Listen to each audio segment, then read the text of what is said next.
Bonjour à tous, aujourd'hui je vous propose donc un point sur les fractions, un quotient et fraction à destination donc des élèves qui vont rentrer en seconde. Évidemment, ça peut concerner tout le monde. On va faire un point sur tout ce qu'il faut savoir faire quand on parle justement de fractions.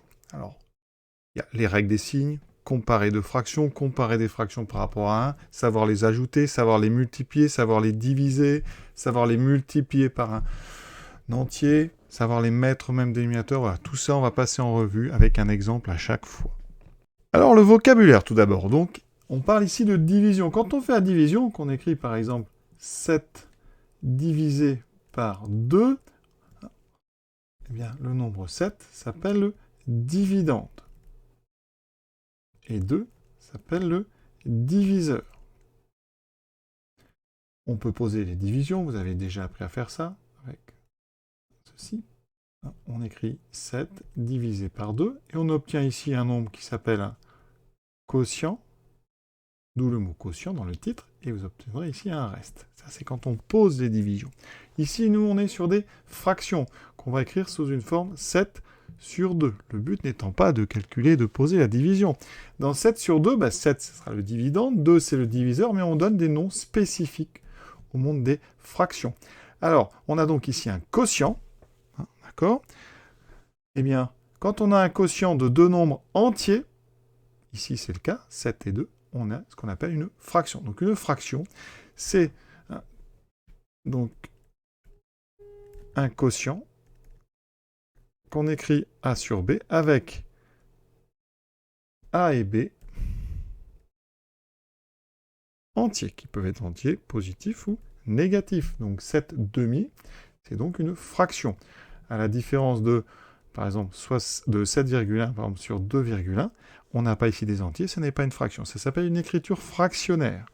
On peut la transformer, on verra, en 71 sur 21. 71 sur 21, c'est une fraction. 7,1 sur 2,1, c'est un quotient écrit sous forme fractionnaire. Le vocabulaire, il est très important. Le dividende, il y a un nom spécifique quand on écrit donc sous forme de fraction comme ça. Eh bien, le 7 va s'appeler le numérateur. Vous connaissez certainement ça. Et le 2 s'appellera le dénominateur. Pourquoi dit-on numérateur, dénominateur ? Regardez, si je prends 2 sur 3, on lit aussi 2 tiers. Eh bien, tiers, c'est le nom, d'accord ? C'est pour ça que ça dénomme. Vous avez des quantités qui sont des tiers, et en nombre, vous en avez 2. Vous avez donc un nombre 2, 2 tiers. C'est pour ça qu'on dit, en haut, c'est le numérateur. Il va vous donner le nombre de ce que vous avez donc en bas, ici. Donc, comme c'est ici un 3 en bas, ça sera des tiers. Si on a 7 sur 2, c'est des demi. D'accord ? 7 demi. Vous avez un nombre de demi qui est 7. Si vous prenez 5 sur 4, vous avez en fait 5 quarts. D'accord ? Donc ça dénomme. Et en haut, ça vous donne le nombre. Donc voilà, numérateur. Et en bas, dénominateur. Première chose qu'il faut savoir faire sur les fractions, c'est qu'une fraction, c'est très particulier comme objet, ça peut avoir plusieurs écritures. Par exemple, 3 sur 7, eh bien vous avez le droit de multiplier en haut et en bas par n'importe quel nombre non nul. Par exemple, si je multiplie en haut et en bas par 2, je vais avoir 6 sur 14. Donc 3 septièmes, c'est 6 sur 14. Si vous pouvez multiplier par 4. Ça ferait par exemple 12 sur 4 fois 7, 28. Voilà. Et donc une fraction, elle a une infinité d'écritures. Vous pouvez la multiplier en haut et en bas parce que vous voulez. Et donc parmi toutes ces écritures, il en existe une qui est plus simple, qu'on appelle son écriture irréductible.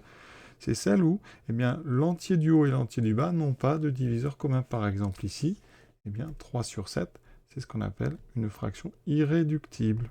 Et donc, souvent, quand on vous donne une fraction, on essaie de la simplifier pour la rendre irréductible. C'est l'exemple que je vous donne. 24 sur 32, eh bien, vous pouvez remarquer que 24, c'est 3 fois 8, et que 32, c'est 4 fois 8. Eh bien, on va pouvoir, comme on l'a fait là, mais dans l'autre sens, simplifier par 8. Donc on peut multiplier par 8 en haut et en bas, ou simplifier par 8 en haut et en bas. Et donc ici, vous voyez, le 8 et le 8 vont se simplifier, il va me rester 3 quarts et 3 quarts. Eh bien, 3 et 4 n'ont pas de diviseur commun.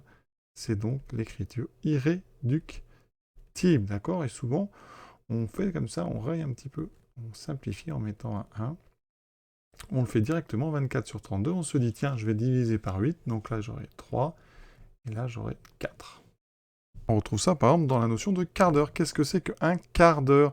Eh bien, c'est 15 minutes sur une heure qui en fait 60. Donc, c'est 15 sur 60e d'heure. Et 15 sur 60, vous voyez que 15, c'est 3 fois 5. On peut simplifier par 3. 60, c'est 3 fois 20. On peut déjà simplifier par 3, ça fait 5 sur 20. Et on peut encore simplifier par 5. 5, c'est donc 5 fois 1. Et 20, c'est 5 fois 4. Vous voyez qu'on peut simplifier, comme je l'ai fait ici, par 3. Là, je peux simplifier par 5. Et il me reste ici un quart. Donc, effectivement, 15 minutes, c'est un quart d'une heure. Alors, vous voyez qu'ici, j'ai simplifié par 3, puis par 5. On aurait pu aller un petit peu plus vite en disant que 15, c'est 15 fois 1 et que 60, c'est 15 fois 4. Et vous voyez qu'on arrivait tout de suite à notre un quart. Donc, effectivement, 15 minutes, c'est bien un quart d'heure. Une demi-heure, eh bien, on part de 30 minutes sur 60. On simplifie par 30. Il me reste ici, donc 1 fois 30, 60, c'est 2 fois 30. Il me reste un demi. Donc, effectivement, 30 minutes, c'est bien une demi-heure. Oui, un demi d'une heure. Cette propriété, elle est importante parce qu'on l'utilise dans les deux sens. D'abord, de gauche à droite pour simplifier les fractions. D'accord? Donc, je répète, si j'ai, par exemple, 15 sur 10, je vais simplifier par 5. 15, c'est 3 fois 5. Donc, oui, on va mettre 3 fois 5. 10, c'est 2 fois 5. On simplifie par 5, il me reste 3 demi. Si on l'applique de droite à gauche, ça va servir à mettre au même dénominateur, on va le voir. Si par exemple j'ai un demi, eh bien je peux mettre, si j'ai envie d'avoir des sixièmes, je peux multiplier en haut et en bas par 3. Et donc ça me fera 3 sixièmes. Ça va avoir ça, beaucoup d'intérêt. Passons maintenant aux opérations. Alors l'addition. Première addition qu'on peut faire avec des fractions, c'est quand elles ont le même dénominateur. Par exemple, 2 tiers plus 4 tiers. Eh bien, comme on a des tiers, on va juste ajouter les numérateurs. Donc 2 tiers plus 4 tiers, ça donne des tiers et ça fera 2 plus 4. Ça fera ici 6 tiers. D'accord?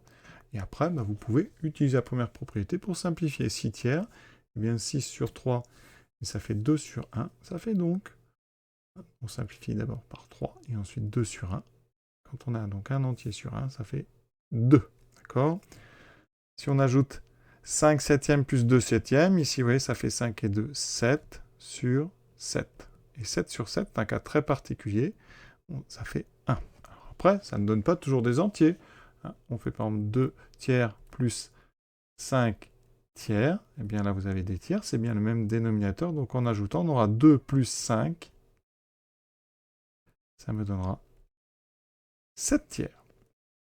Pour les soustractions, c'est exactement la même chose. Quand on a un même dénominateur, ça va très vite. Ici, on a des cinquièmes, donc 5 en bas, et on aura en haut 3 moins 6, qui me donne donc 3 moins 6, moins 3 sur 5. Et comme on l'a vu la règle des signes, on peut écrire moins 3 sur 5.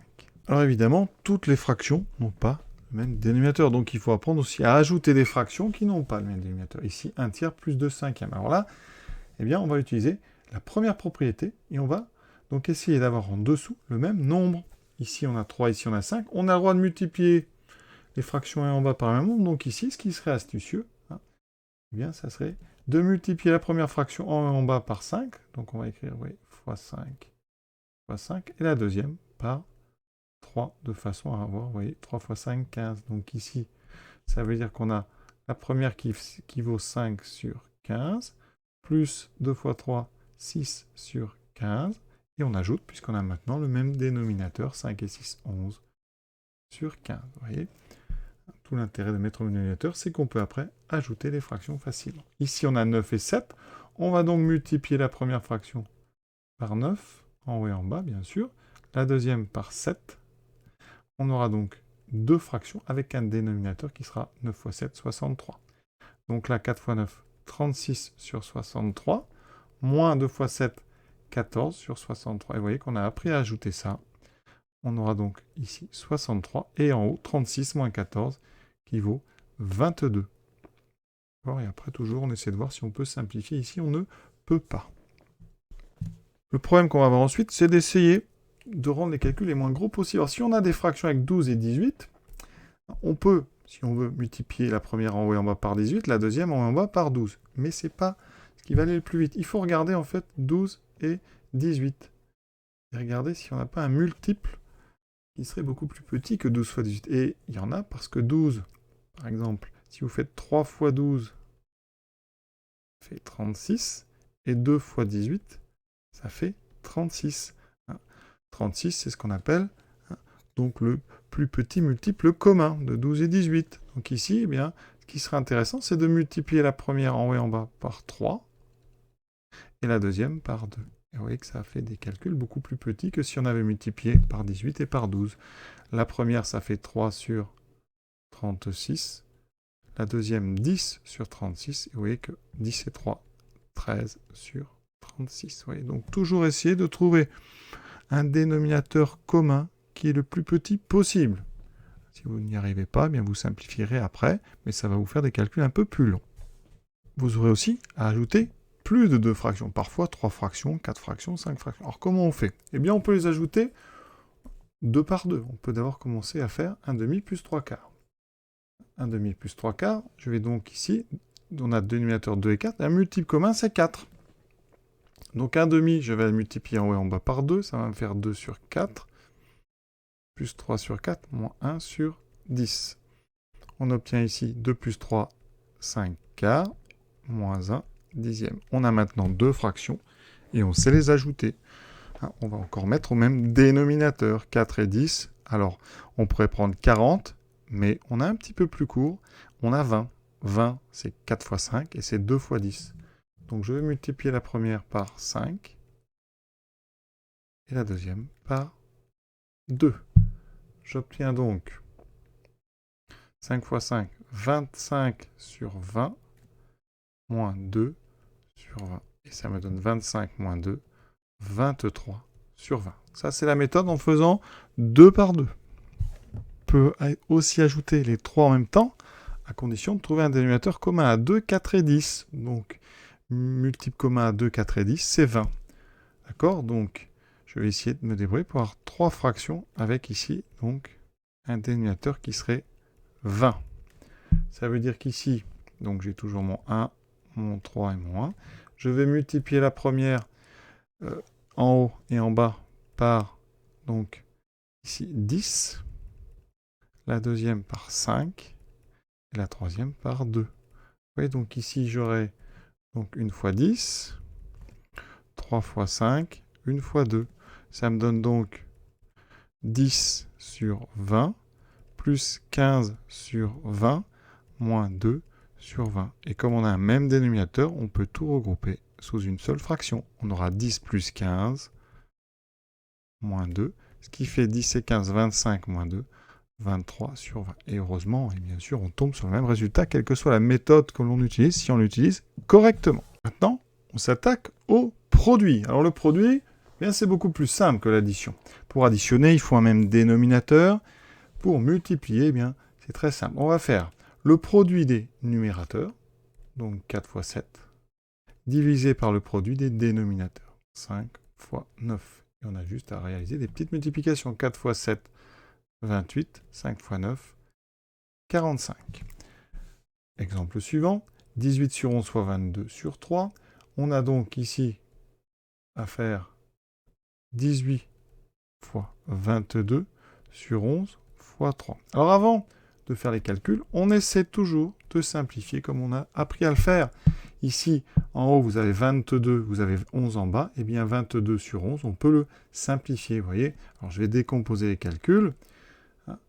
Donc, je vous ai dit 22, on va l'écrire, donc 11 fois 2. 18, regardez en bas, il y a un 3. 18, c'est 6 fois 3, donc je vais écrire 6 fois 3. Et après, on a appris à simplifier. Ce 3 va se simplifier avec ce 3. Le 11 se simplifie avec le 11, donc c'est des 1 qu'on fait apparaître. Qu'est-ce qui nous reste en haut? 6 fois 2. En bas, donc il reste que... Donc on a tout simplifié, mais quand on simplifie, je rappelle, et ça c'est important, c'est pas des 0, c'est des 1 qu'on met. Et donc en bas, on aura 6 fois 2 sur 1 fois 1. Et donc directement, on écrira 6 fois 2, 12. Donc toujours penser à simplifier avant de faire les grosses multiplications. Vous voyez, multiplier les fractions, on multiplie le haut, on multiplie les bas. Cas particulier, quand on multiplie une fraction par un entier, par exemple 21 tiers fois 4. Mais il faut bien comprendre que 4, on peut l'écrire sous forme fractionnaire, c'est 4 sur 1. Donc vous voyez qu'avec la règle, ça fera 21 fois 4 en haut. Et en bas, j'ai 13 fois 1, donc je vais garder 13. Donc quand on multiplie une fraction par un entier, uniquement le numérateur est multiplié. Donc, autre exemple, 11 sur 7 fois 3, eh bien, ici, ça fera 3 fois 11, 33 sur 7, et surtout pas 21. Faites bien attention à tout ça. Avec ça, n'oubliez pas aussi les règles des signes. Si j'ai par exemple moins 1 sur 7 fois 4 sur moins 2, eh bien, on aura moins 1 fois 4 en haut, donc ça me fera moins 4. 7 fois moins 2, moins 14. Ici, eh bien, les moins vont se simplifier. On peut les enlever. Ça me fera 4 sur 14. Mais attention, ici, j'ai été un peu vite. J'aurais dû bien regarder avant. On a 4, on a 2. On peut simplifier d'abord ici par 2. D'accord? Donc, j'obtiens en haut moins 1 fois 2, donc moins 2. Sur 7 fois moins 1, moins 7. Les deux mots, on a dit, peuvent se simplifier. Il me reste 2 sur 7. C'est ça, savoir utiliser les fractions. C'est savoir utiliser toutes les propriétés dans un même calcul. Donc, si on a 3 septièmes fois moins 2, eh bien, moins 2 va multiplier uniquement le 3. Ça me fera moins 6 sur 7, qu'on écrit plutôt moins 6 septièmes. Et si on a moins 3 quarts fois moins 5, eh bien, les deux moins vont se multiplier parce que ici, j'aurai moins 3. C'est comme si j'avais en fait moins 3 sur 4. Moins 3 fois moins 5, ça fait plus 15 sur 4. Toujours bien connaître ces règles des signes quand on multiplie. Il nous reste la division. Par exemple, 4 tiers sur 5 septièmes. Ici, eh bien, quand on divise, eh bien, on va transformer ça en multiplication. On va dire que c'est 4 tiers fois l'inverse de 5 septièmes. Et l'inverse de A sur B, c'est B sur A. Évidemment, il faut que notre, ici, donc dénominateur, notre diviseur soit toujours différent de 0. Obligation quand on fait des divisions. Donc l'inverse de A sur B, c'est B sur A. Donc ici, 4 tiers va être multiplié par l'inverse de 5 septièmes. C'est juste, ici, on inverse les positions des deux nombres. 7 était au dénominateur, il vient au numérateur. 5 était au numérateur, il vient au dénominateur. Et après, c'est la même règle que pour le produit, puisque c'est un produit, ça fait 4 fois 7. 28 sur 3 fois 5. 15. Donc pensez bien, la phrase, quand on divise par une fraction, on multiplie par son inverse. Exemple, si on fait 4 tiers divisé par 2, eh bien, ça sera 4 tiers multiplié par l'inverse de 2. À l'inverse de 2, imaginez que 2, c'est 2 sur 1, donc l'inverse de 2, c'est 1 demi. Ça fait 4 sur 6. On peut aussi simplifier par 2, ça fait donc 2 tiers. On aurait pu le faire ici directement. On peut comme ça avoir des calculs un petit peu compliqués, enfin qui ont l'air compliqués. Donc quand on a par exemple ceci, bien repérer où est le égal. On va s'occuper d'abord du dénominateur, puisqu'on a d'abord une division de deux fractions. Donc pour l'instant, on ne touche pas au 1 tiers qui est en haut. Ici, on peut dire que c'est 4 cinquièmes fois l'inverse de 6 septièmes, donc fois 7 sur 6. On s'occupe d'abord du calcul qui est dessous. On simplifie si on peut. Vous voyez qu'on voit ici qu'on peut simplifier par 2. Il me restera 2 et 3. J'obtiens donc ici 2 fois 7, 14 sur 3 fois 5, 15. On a un quotient de deux fractions. J'obtiens donc 1 tiers fois l'inverse de celle qui est en bas. 15 sur 14. Et on peut encore une fois penser à simplifier avant de faire les calculs. Par 3, ça me fait 5. Ça me fait un résultat 5 sur 14. On aurait pu faire autrement, c'est ça qui rend les choses intéressantes, en considérant que c'est 7 fractions sur celle-ci. D'accord? Donc j'aurai 1 tiers fois l'inverse de celle qui est en bas, qui sera donc 6 sur 7 sur 4 sur 5. Oui, c'est plus difficile. Ensuite, 1 tiers fois donc, ici on a un quotient de deux fractions, 6 septièmes fois l'inverse de 4 cinquièmes qui est 5 quarts. On regarde tout ce qu'on a. On peut simplifier en haut et en bas par 2. Donc ça me fait 3 demi. On obtient, vous voyez, 3 fois 5, 15, sur 3 fois 7, 21 fois 2, 42. Et bien sûr, vous aurez remarqué que j'aurais pu encore plus simplifier. Ici, j'ai un 3, et donc on peut continuer à mettre, vous voyez, ceci. Donc, ça n'est pas 15 sur 42, parce qu'on peut le simplifier encore. Ici, 3 a été simplifié, il me reste 5 sur 2 fois 7, 14, donc 5 sur 14. C'est ce qu'on avait trouvé avec l'autre méthode. Donc, il faut comme ça, si vous vraiment voulez vous débrouiller, savoir un petit peu se sortir des situations qu'on a quand on a comme ça pas mal d'étages. On s'est occupé de toutes les opérations. Il reste juste à comparer des fractions. Alors, des fractions. Pour comparer deux fractions, comment on fait? Alors, si elles ont le même dénominateur, par exemple, si vous avez 1 tiers et 7 tiers, quand on a le même dénominateur, il suffit de regarder les numérateurs. Donc 1 est plus petit que 7, donc 1 tiers est plus petit que 7 tiers. C'est assez évident. Si on doit comparer, par exemple, 1 quart et 1 cinquième. Alors le plus simple, bon, évidemment qu'un quart, on sait que c'est plus grand qu'un cinquième. Mais pour comparer des fractions, on va les mettre au même dénominateur. Donc ici, 1 quart, je vais l'écrire avec un autre dénominateur. 4 fois 5, donc je vais multiplier en haut et en bas par 5. Et je vais multiplier la deuxième en haut et en bas par 4. Qu'est-ce que ça me donne? Ici, ça me dit qu'un quart, c'est 5 vingtièmes, alors qu'ici, un cinquième, c'est 4 vingtièmes. Donc vous voyez qu'ici, eh bien, comme 4 est plus petit que 5, un cinquième est donc plus petit que un quart. Donc pour comparer deux fractions, on le met au même dénominateur. Par exemple, 11 douzièmes, si vous les comparez, par exemple, avec 12 treizièmes, eh bien, on va tout mettre au même dénominateur. On va multiplier ici par 13 en haut et en bas, et ici par 12. Ça va me donner ici donc 12 fois 12. Alors moi, je connais, ça fait 144 sur donc 13 fois 12. Alors 13 fois 12, vous faites donc 144 plus 12, ça fait 156. Ici, on aura 13 fois 11, qui fait donc 130 plus. Donc bon, ça fera 141. Et en bas, on aura sur 156. Et vous voyez qu'ici, 144 est plus grand que 141. Donc 12 sur 13 est plus grand. On met le symbole supérieur. 11 sur 12. Comparer des fractions, c'est savoir déterminer laquelle des deux est la plus grande et laquelle est la plus petite. On pourrait terminer avec une petite propriété sur les puissances. Si on prend a sur b à la puissance n, eh bien, ça, c'est a puissance n sur b puissance n. On est ici sur un mix entre les fractions et les puissances. Exemple, si on a 3 sur 7 puissance 2, donc au carré, eh bien, ça fera 3 au carré sur 7 au carré, donc 9 sur 49. D'accord? C'est très simple, à condition évidemment de connaître les formules. Et on peut citer aussi une formule sur les racines carrées.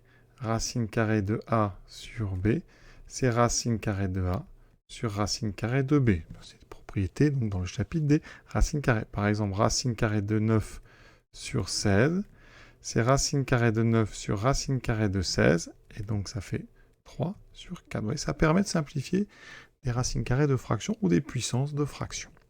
On va s'arrêter là donc sur ce rappel de toutes les propriétés à connaître pour bien se débrouiller en seconde. Je vous souhaite une bonne fin de journée à tous et à bientôt.